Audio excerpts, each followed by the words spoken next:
Welcome into Coastal Compass, allegedly a podcast. We have two special guests today, Ron Sivak and also Kirk Spradley.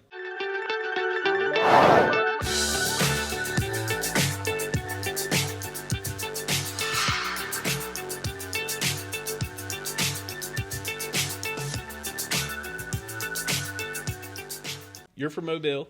From Mobile. Mm-hmm. You are not from Mobile. But I live here now. All right, but you live here now. Good enough. Where are you from originally? California. I was born in Long Beach, California, and grew up in the desert, a little town called Palmdale, but I moved down south when I was 13. Okay, and y'all met in college? College. Mm-hmm. Yep. South? Yep. Yes. Yeah, with the Jags hat. Yes, sir. Good deal, good deal. Ron, start off and tell us why we're here with Kurt. What's cool about him? Why are we doing this? Okay. Kirk, is, like you mentioned, I have been buddies since college, and he approached me last year. I used to have a podcast with Lanyap. I was a real estate business writer full-time for 10 years for them, and he heard it maybe on LinkedIn or one of my episodes, and he approached me and said, "Hey, man, I'm putting a book together." I said, "Okay, great." And he goes, "And I love your voice. I want you to do the audio book for it."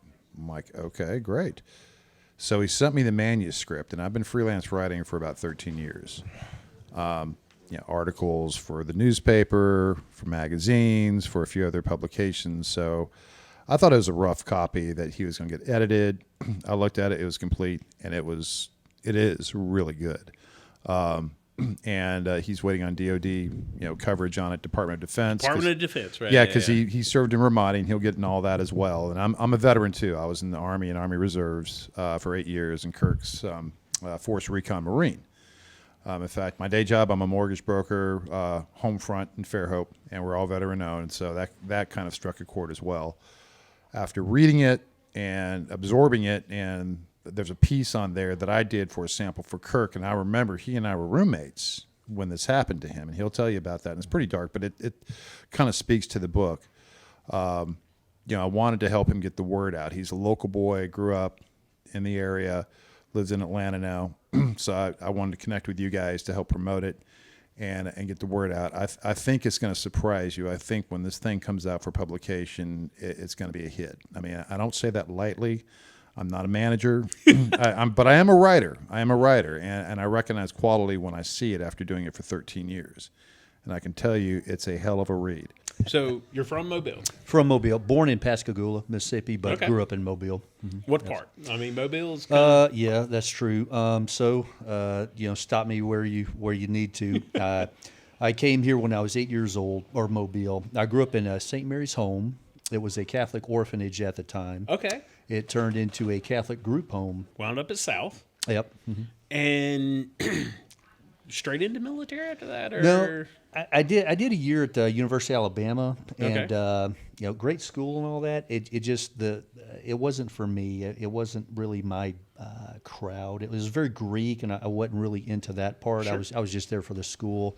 So I joined the Marines, and I was in a reserve unit here in Mobile. So had you graduated from South when you went into the Marines, or were you still attending? I did one semester at Alabama, then I joined the Marines, okay. And then I came to South. South was more my I was from Mobile. It was more my speed. I knew people here, so I liked the flavor at South a lot better. What made you decide, I'm going into the Marines? Was there a point where you said, yes, that's what I'm going to do? Oh, absolutely.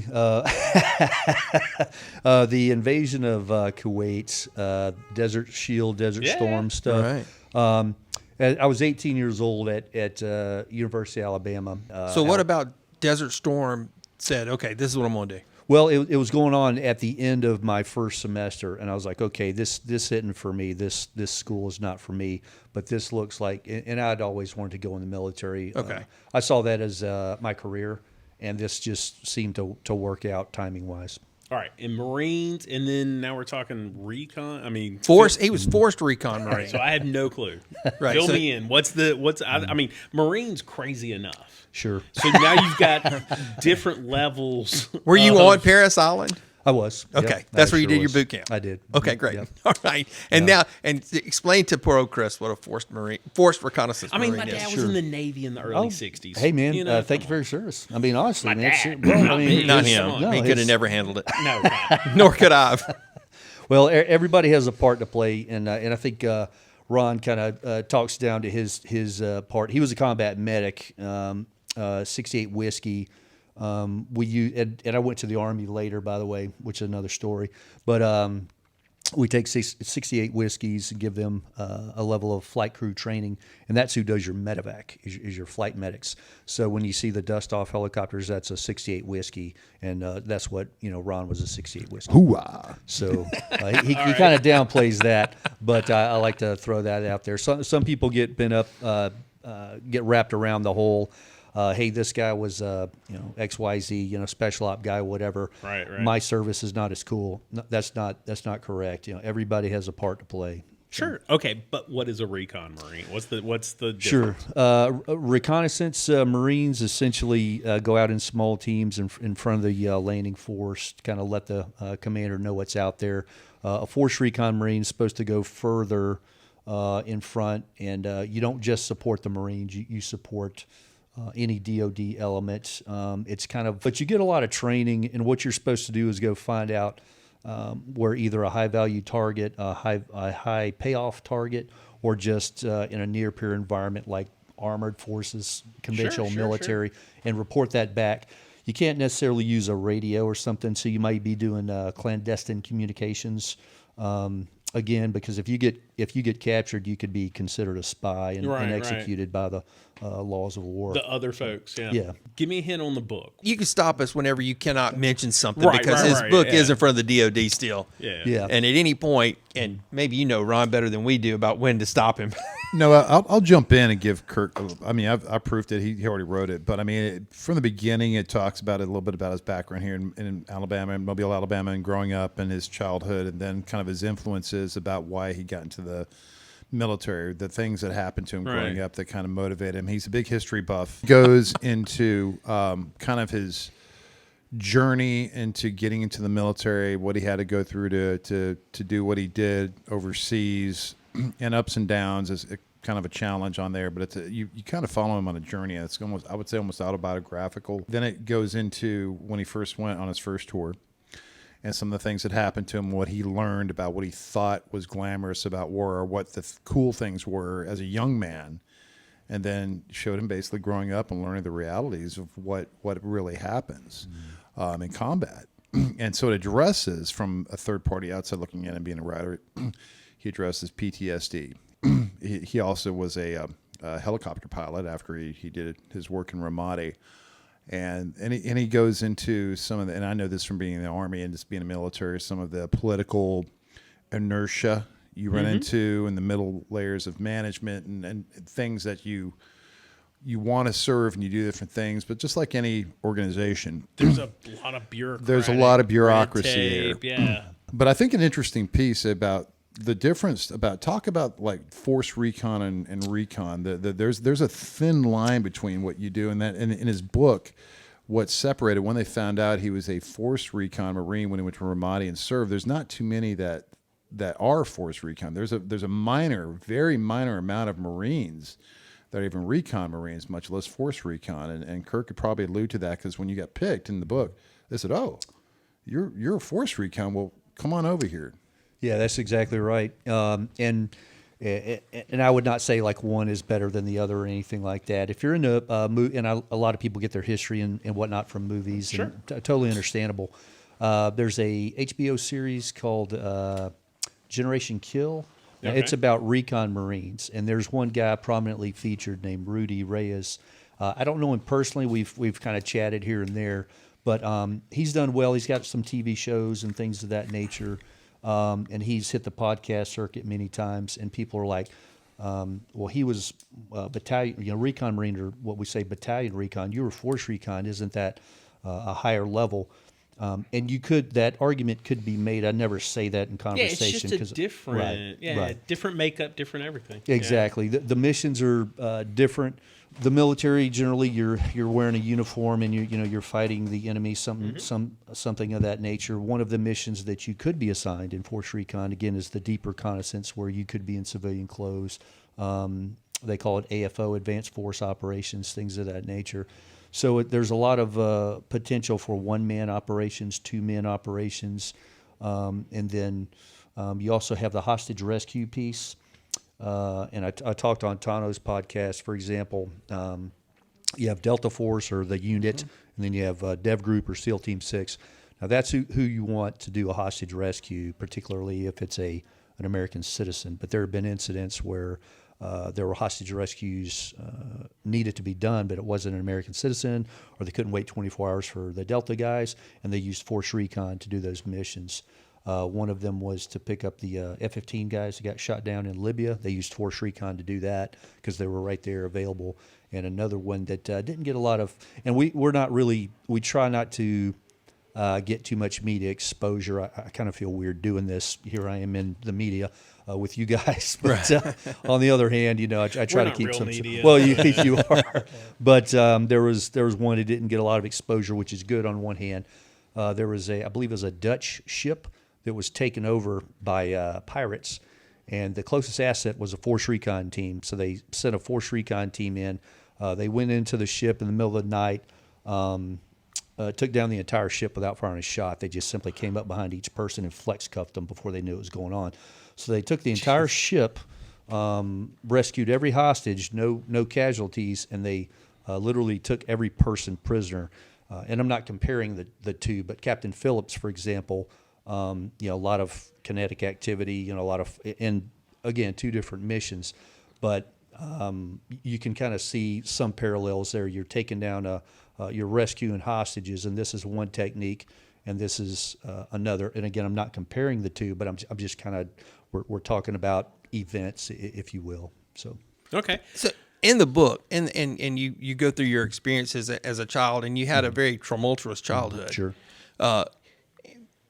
How did you go about writing the book? That was always kind of fascinating to me, because you sit down and you go, okay, I'm going to take my experiences and put them down. How did that go about for you? What was your process? Sure. It was, I had a little time on my hands, and I try to be productive with my time.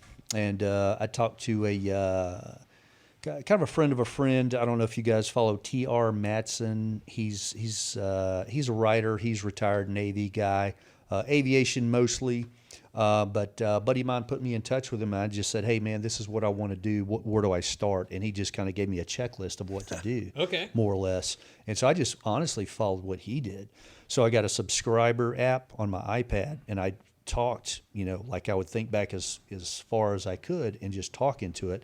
And then you turn it into a PDF. It turns into a PDF. And then I used, did you want me to say who I used? Yeah, that's fine. So he told me to self-publish. That was his recommendation. So I went to this company called Ebook Launch in Canada, and I simply, signed a contract, sent them my material, and they edited it, and they get you to approve it. They're like, hey, look, this is what we think. And you just go through the PDF and you approve, or you can say, hey, look, I want to keep this in for whatever reason. And you go back and forth. And they have a lot of services like, they did the book cover. Like they're like, what do you want the book cover to look like? What do you, et cetera, et cetera. And I sent them some ideas. And these guys are artists, man. They're just, professionals, obviously. And they come back with like, hey, what do you think? It's down to these two. And I was like, oh, man, let me ask, let me put it out there to social media, man, see what the audience thinks. Mm-hmm. And they pick the one cover, which is what you see on the social media sites. But yeah, ebook launch and the subscriber app on the iPad. That's just how I did it. And man, it took me, I want to say 4 or 5 weeks to do my first book. And we'll just say I'm done with the second book. It needs some editing, and I've got ideas for the third and the fourth. These will all be novels. I've always wanted to write, to be quite honest, and now I have time on my hands to do that.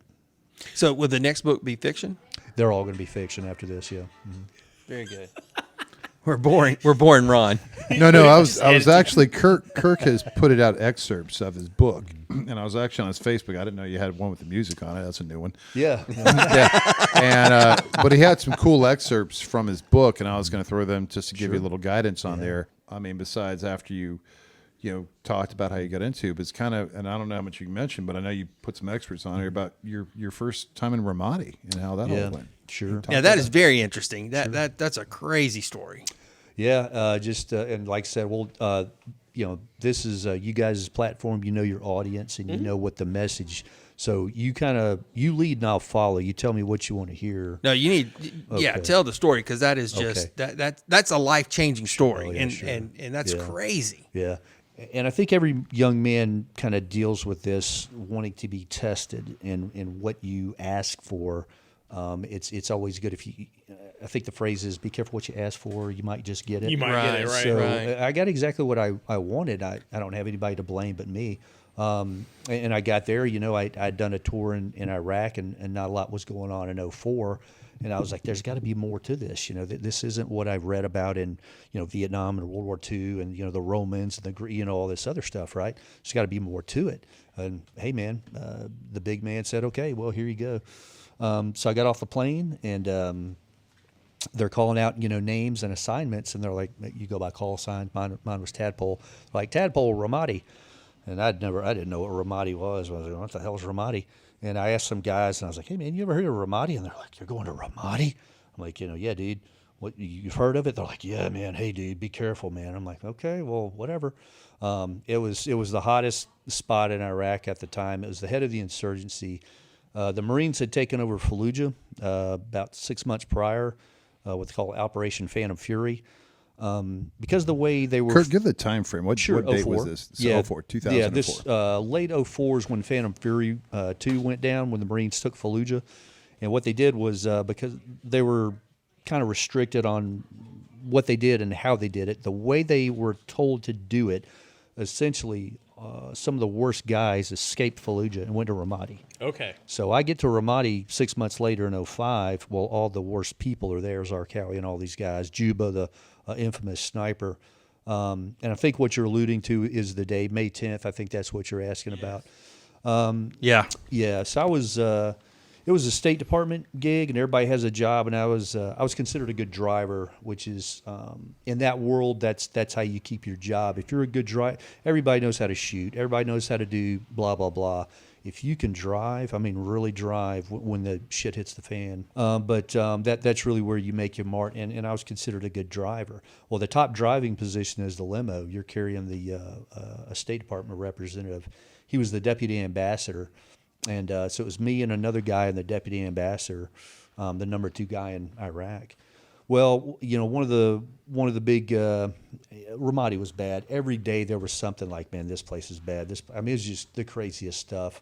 The most near misses I've ever had in my entire life, and like I said, I can tell you plenty of stories. But this one particular day, the interpreter, now he rides with me as well. He refused to go.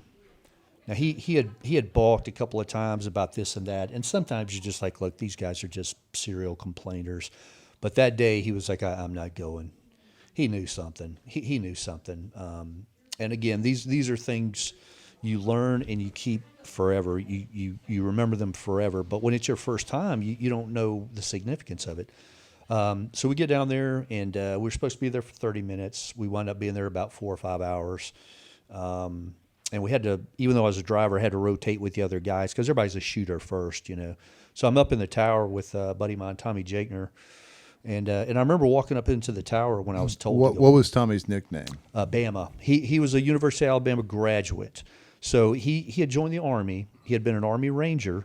He got out. He went to the University of Alabama. He graduated from Alabama. He opened up a restaurant there. He was a very successful businessman.